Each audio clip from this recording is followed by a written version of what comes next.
ইরানের সর্বোচ্চ ধর্মীয় নেতা আয়াতুল্লাহ আল খামেনি শাহাদাত বরণ করেছেন, শহীদ হয়েছেন। মুসলিম বিশ্বের এক অপূরণীয় ক্ষতি ইতিমধ্যে হয়েছে।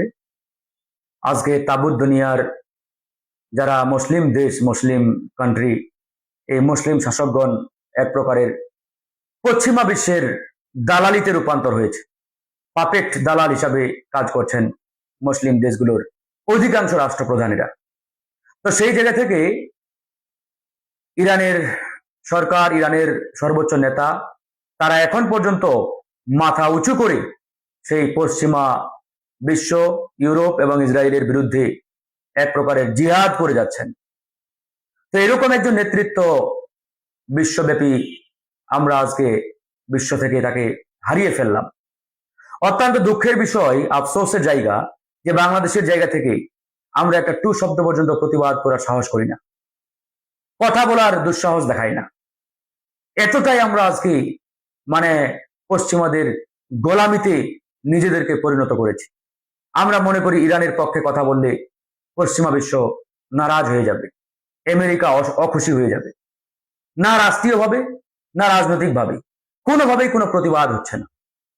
অনেক ভাবাই আমাদের। তো বাংলাদেশের জনগণ আমরা যারা আছি, আমাদের অনেক কিছু করার আছে। আমরা চাইলে মানসিকভাবে ইরানকে সাহস যোগানোর জন্য আমরা রাজপথে নেমে প্রতিবাদ করতে পারি, ইরানের প্রতি সংহতি জানাতে পারি।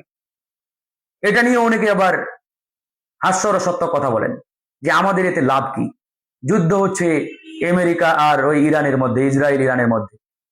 হ্যাঁ ভাই, বাহ্যিকভাবে কোনো লাভ নেই। আমরা হয়তো গোলা বারুদ, কামান, যুদ্ধ বিমান নিয়ে ইরানের পক্ষে গিয়ে যুদ্ধ করতে পারবো না, কিন্তু আমাদের এই যে সংহতি, ইরানের পক্ষে দাঁড়ানো, এটা একদিক দিয়ে ইরানের জনগণকে সাহস যোগাবে, শক্তি যোগাবে।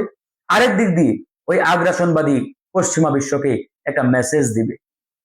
কারণ আপনি চাইলেই তো ওই বিমান নিয়ে যেতে পারবেন না, গোলা বারুদ নিয়ে যেতে পারবেন না, ট্যাঙ্ক নিয়ে যেতে পারবেন না।